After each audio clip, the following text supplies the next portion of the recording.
I used to believe I was destined to be alone forever. At 32, I had given up on love completely. I'd been through heartbreak after heartbreak, each relationship ending in disappointment, betrayal, or simply emptiness. But then something extraordinary happened. I discovered a secret that changed everything. Within 6 months, I met the love of my life in the most unexpected, magical way. And today, 3 years later, I'm here to tell you exactly how I manifested true love using the law of attraction. This isn't just another love story. This is proof that the universe is always listening, always orchestrating, always ready to deliver your deepest desires when you align with them completely. My name is Sarah, and I live in a cozy apartment in Austin, Texas. For years, I thought I had love all figured out. I was the friend everyone came to for relationship advice. I read every dating book, tried every app, followed every rule. Yet somehow I kept attracting the wrong people, men who were emotionally unavailable, commitment phobic, or simply not aligned with who I truly was. The breaking point came on a rainy Thursday evening in March 2021. I was sitting in my living room, the sound of raindrops hitting my window like tiny prayers I couldn't quite understand. I had just ended another relationship, this time with Mark, a successful lawyer who seemed perfect on paper but couldn't connect with me on any meaningful level. As I sat there, surrounded by tissues and the remnants of Chinese takeout, something inside me broke. I remember the exact moment. I looked at my reflection in the black TV screen and whispered, "Maybe I'm just not meant for love." The words hung in the air like a death sentence to my dreams. I felt this crushing weight in my chest, this hollow ache that seemed to expand with each breath. My hands were trembling, not from cold, but from the realization that I had completely lost faith in love, and worse, in myself. The next few weeks were dark. I found myself avoiding romantic movies, skipping friends' weddings, and feeling physically sick whenever I saw couples holding hands on the street. The loneliness wasn't just emotional, it was visceral. I would wake up reaching for someone who wasn't there, and the empty space beside me felt like a void that echoed with all my failed attempts at connection. I started questioning everything about myself.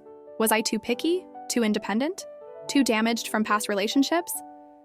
I would stand in front of my bathroom mirror each morning, analyzing every flaw, convinced that I was somehow fundamentally unlovable.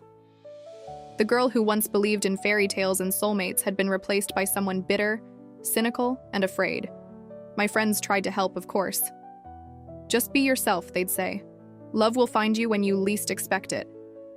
But their words felt hollow because I had heard them 1,000 times before. I had been myself. I had stopped looking. I had tried everything, and nothing worked. The universe, it seemed, had forgotten about me. Then, on a particularly lonely Saturday morning in early April, I found myself wandering through a small bookstore in downtown Austin. I wasn't looking for anything specific, just trying to fill the emptiness with something, anything. My fingers traced the spines of books as I walked through the self-help section, and suddenly, one book seemed to call to me. It was worn, slightly bent at the corners, with a simple title, The Secret, by Rhonda Byrne. I had heard of the law of attraction before, but I'd always dismissed it as wishful thinking for desperate people. Ironic, considering how desperate I felt. But something about that moment, the way the sunlight filtered through the bookstore window and landed directly on that book, felt like a sign, so I bought it. That night, curled up in my favorite reading chair with a cup of chamomile tea, I began to read. As I turned each page, something started to shift inside me. It wasn't dramatic at first, more like a tiny seed of possibility being planted in the barren ground of my hope. The book talked about thoughts becoming things, about the power of belief, about how we attract what we focus on most. And then it hit me like a lightning bolt. I had been focusing on what I didn't want. I had been living in the energy of lack, disappointment, and fear. Every time I went on a date, I was looking for what was wrong. Every time I met someone new, I was protecting myself from potential hurt. I was literally vibrating at the frequency of "love doesn't work for me." I spent the entire weekend reading everything I could find about the law of attraction. I discovered Neville Goddard's teachings about imagination creating reality. I learned about Joseph Murphy's work on the subconscious mind. I dove deep into Esther Hicks's channeling of Abraham and their teachings about alignment and allowing. Each book, each video, each teaching added another piece to a puzzle I didn't even know I was solving. But here's what really changed everything. I realized I had no idea who I wanted to be with. I had spent so much time focusing on who I didn't want, on past disappointments, on fear-based dating strategies, that I had never actually gotten clear on my true desires. I had never asked myself, what does love feel like? What kind of partnership do I truly want? Who am I when I'm in love? So I started there. Every morning, I would sit in my meditation corner, a little space I created by my bedroom window, complete with soft cushions and plants, and I would close my eyes and feel into the energy of being loved. Not think about it, but feel it. I would imagine the sensation of being completely understood, cherished, and supported. I would feel the warmth of being held, the security of being chosen, the joy of being seen for exactly who I am. My daily practice became sacred to me. I would wake up every morning at 6:30 a.m. before the world got busy and spend at least 20 minutes in what I called my love meditation. I would sit in my corner, close my eyes, and step into the feeling of already having the love I desired. I created what I called my love vision board, but it wasn't just pictures cut from magazines. I wrote detailed descriptions of how I wanted to feel in my relationship. I described lazy Sunday mornings filled with laughter, deep conversations that lasted until 3 a.m., someone who would dance with me in the kitchen while we cooked dinner together.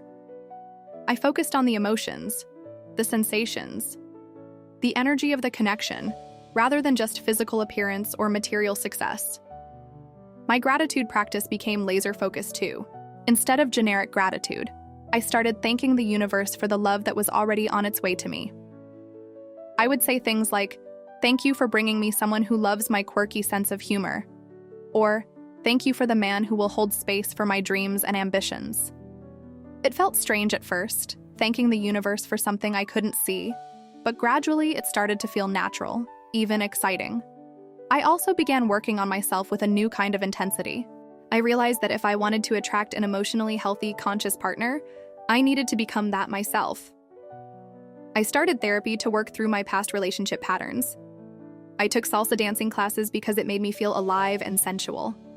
I traveled solo to Colorado for a week, something I had always wanted to do but never had the courage to try. I was falling in love with my own life, and that energy was intoxicating.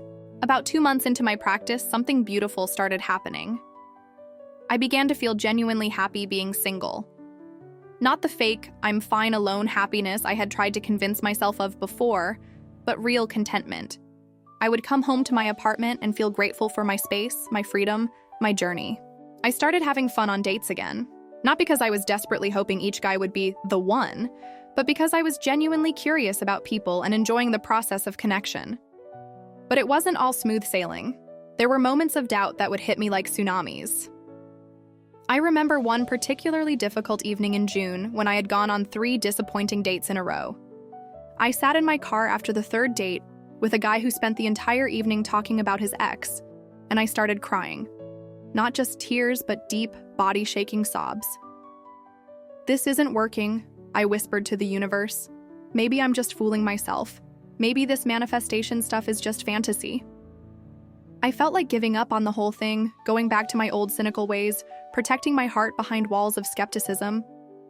But something stopped me. Maybe it was stubbornness, maybe it was faith, but I decided to recommit. That night I wrote in my journal, "Universe, I don't understand your timing, but I trust your plan. I choose to believe that love is coming, even when I can't see it. Especially when I can't see it." The summer months became a time of deepening my practice and my self-love. I realized that part of my manifestation work needed to include healing my relationship with myself. I started mirror work, looking into my own eyes each morning and saying, "I love you, Sarah. You are worthy of extraordinary love." It felt ridiculous at first, but gradually I began to mean it. I also started paying attention to synchronicities, those meaningful coincidences that seem to wink at you from the universe. I would find heart-shaped rocks on my morning walks. Love songs would come on the radio at exactly the right moment. Friends would call me out of the blue to tell me about their beautiful relationships, filling me with inspiration instead of envy. One particularly powerful practice I developed was what I called living as if. Every evening, I would come home and act as if my person was already in my life. I would set the table for two, even though I was eating alone. I would buy groceries for two people. I would make space in my closet and my bathroom. I was creating physical space for love to enter my life. And more importantly, I was training my subconscious mind to expect partnership rather than solitude. By August, something had fundamentally shifted in me. I wasn't just practicing the law of attraction anymore. I was living it. I had become the version of myself who was ready for love. I was confident without being arrogant, open without being desperate, hopeful without being attached to specific outcomes. I started noticing how differently people responded to me. The barista at my favorite coffee shop began flirting with me. My Uber drivers would start deep conversations about life and love. Random strangers would compliment me on the street. It was as if I was radiating some kind of magnetic energy that drew people to me. But more than that, I was happy. Genuinely, deeply happy. I loved my morning routines, my evening walks, my weekend adventures. I had created a life so full and joyful that adding a partner felt like the cherry on top of an already delicious sundae, not a desperate attempt to fill an empty bowl. My friends started commenting on how different I seemed. "There's something about you," my best friend Maya said over brunch one Sunday. "You're glowing. It's like you have a secret." And I did have a secret. I knew that love was coming. I could feel it in my bones, in my dreams, in the way the universe seemed to be conspiring in my favor. September brought an avalanche of signs that something big was about to happen. I started having vivid dreams about a man whose face I couldn't quite see, but whose energy felt incredibly familiar. I would wake up with the distinct feeling that I had been spending time with someone I loved deeply. During my morning meditations, I began receiving what felt like downloads of information about my future partner. I sensed that he was creative, that he had kind eyes, that he had been on his own journey of healing and growth. I felt that he was someone who had also experienced heartbreak and had done the inner work to become ready for real love. The synchronicities became impossible to ignore. I would think about wanting to share a beautiful sunset with someone, and within minutes, a couple would walk by talking about how they met watching a sunset together.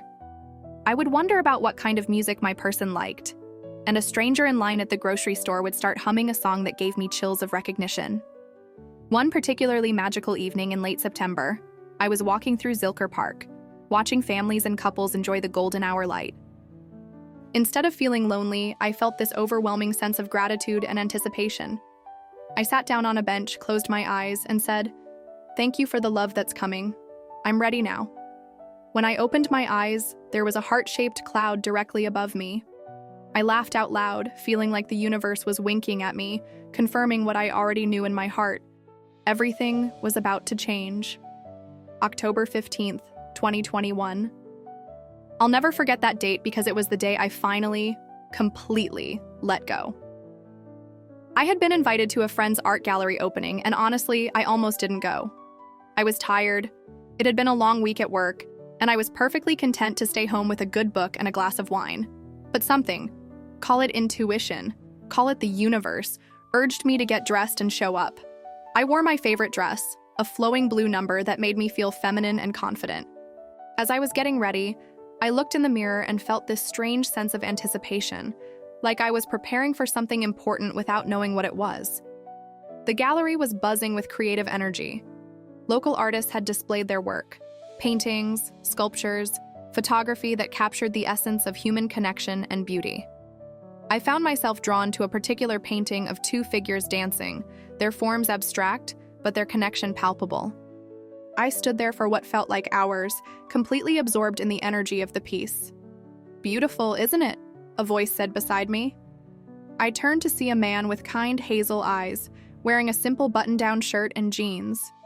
He had this warm smile that seemed to light up not just his face, but the entire space around him. Something in my chest fluttered, not nervousness, but recognition. "It's incredible," I replied. "There's something about the way they're connected, like they're dancing to music only they can hear." He laughed, a sound that seemed familiar even though I was certain we had never met. "That's exactly what I was thinking. I'm David, by the way." "Sarah," I said, extending my hand. When our palms touched, I felt this electric current run through my entire body.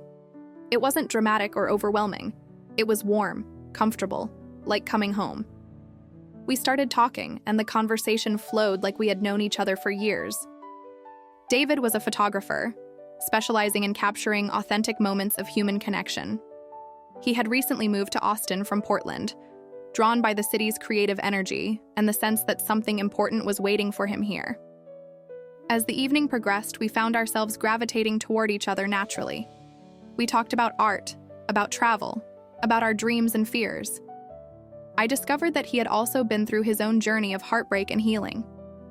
He had spent the last 2 years working on himself, traveling, creating, and learning to be happy alone.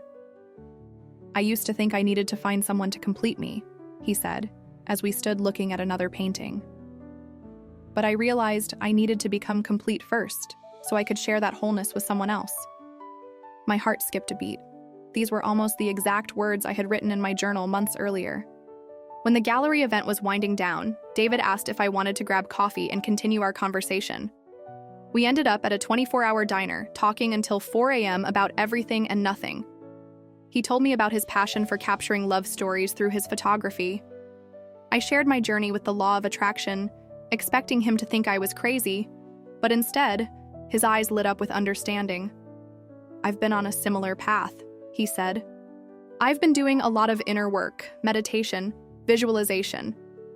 I had this strong feeling that I was going to meet someone special this year, someone who would understand this journey."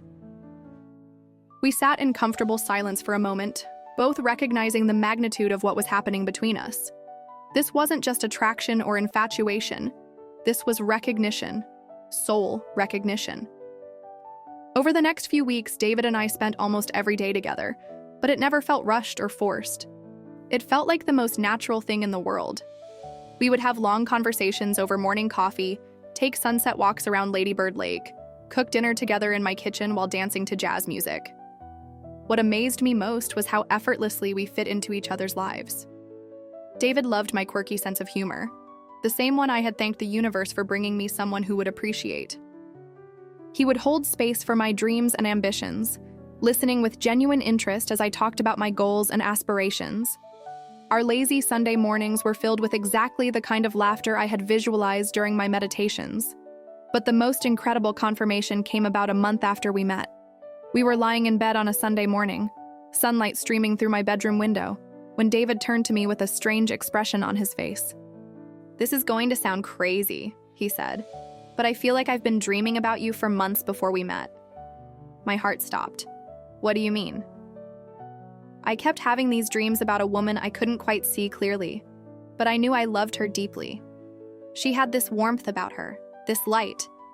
And when I woke up, I would have this feeling like I had been spending time with someone important, someone I was meant to find."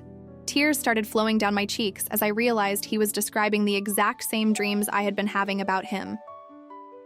"David," I whispered, "I've been having the same dreams."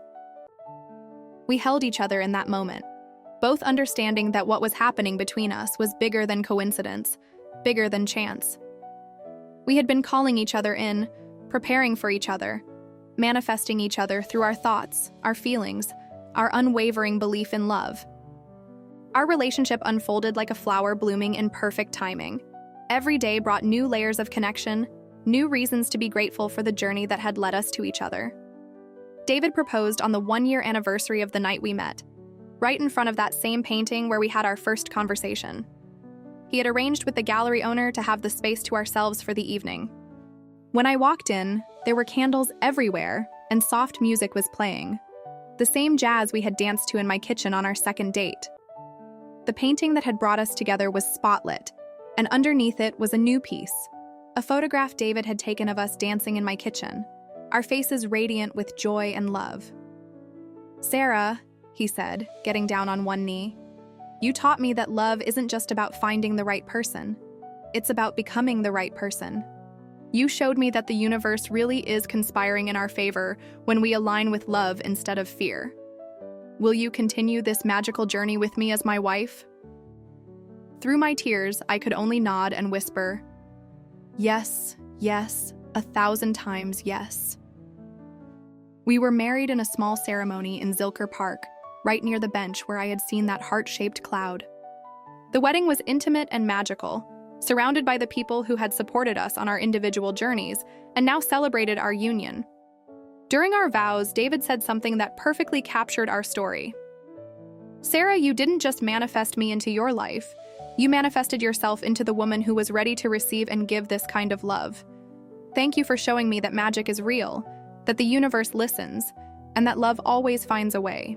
As I write this now, we've been married for 2 years and together for 3. Our love continues to deepen and expand in ways I never could have imagined. We've traveled the world together, built a photography business that specializes in capturing authentic love stories, and most recently, we're expecting our first child, a little girl we're naming Hope. Looking back on this journey, I realized that manifesting love wasn't about attracting a specific person or forcing the universe to deliver what I wanted on my timeline. It was about becoming the version of myself who was aligned with love, self-love, love for life, love for the journey itself. The law of attraction worked not because I followed a formula or said the right affirmations, but because I fundamentally changed my relationship with love. I stopped approaching it from a place of lack and desperation, and started approaching it from a place of wholeness and gratitude. I learned that the universe doesn't respond to our words or even our thoughts as much as it responds to our energy, our vibration, our deep-seated beliefs about what we deserve. When I truly believed that I was worthy of extraordinary love, when I embodied the energy of someone who was already beloved, the universe had no choice but to match that frequency. The synchronicities, the dreams, the magical timing, these weren't coincidences. They were evidence of a loving universe orchestrating the perfect circumstances for 2 souls to find each other. David and I often joke that we didn't just meet by chance. We had a cosmic appointment that had been scheduled long before either of us knew it. But here's the deeper truth I want to share with you. The real magic wasn't in manifesting David. The real magic was in manifesting myself, the version of me who was confident, joyful, open-hearted, and ready for love. The woman who met David that night in the gallery was fundamentally different from the woman who had been crying on her couch just 7 months earlier. I had learned to love my own company, to create a life so fulfilling that a partner would be an addition to my joy, not a solution to my emptiness. I had healed my past wounds, released my fear-based patterns, and opened my heart to possibility. Most importantly, I had learned to trust the universe's timing and plan, even when I couldn't see the bigger picture. The law of attraction isn't about waving a magic wand and getting what you want. It's about aligning your thoughts, feelings, and actions with your deepest desires, and then allowing the universe to deliver in ways that are often more beautiful and perfect than anything you could have orchestrated yourself. If you're watching this and feeling hopeless about love, if you've been hurt before and you're afraid to believe again, I want you to know that your love story is waiting for you. It might not look exactly like mine. It might be even more magical in ways that are perfectly designed for your soul. The universe hasn't forgotten about you. Love hasn't passed you by. You are not too old, too damaged, too picky, or too anything to receive the love your heart desires. You are worthy of a love that sees you, chooses you, and celebrates you exactly as you are. Start where I started, with yourself. Fall in love with your own life. Become the person you want to attract. Focus on how you want to feel in love rather than on finding a specific person. Trust the timing, even when it doesn't make sense. And most importantly, believe that the universe is always working in your favor, orchestrating circumstances and connections that will blow your mind with their perfection. Your soulmate might be looking at the same sunset right now, wondering when they'll find you. They might be doing their own inner work, preparing to be worthy of your love. They might be just one synchronicity, one gallery opening, one coffee shop visit away from walking into your life and changing everything. The love you're seeking is also seeking you. Trust that. Believe that. Live from that truth, and watch as the universe conspires to bring you a love story more beautiful than anything you've ever imagined. If this story touched your heart, if it reminded you to believe in love again, I want you to do something powerful right now. In the comments below, I want you to write these 3 words. I am ready. Don't think about it, don't analyze it. Just feel into those words and declare to the universe that you are ready to receive the love that's meant for you. You are ready to do the inner work. You are ready to believe in magic. You are ready to trust divine timing. You are ready to become the person who attracts extraordinary love.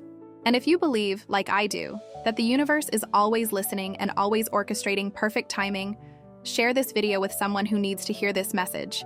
Hit that like button to send love out into the world, and subscribe for more stories of manifestation and magic. Remember, you are loved, you are worthy, and your greatest love story is still being written. The universe is conspiring in your favor right now, in ways you can't even imagine. Until next time, keep believing in love, keep believing in magic, and keep believing in the beautiful power of your own heart. With so much love, Sarah.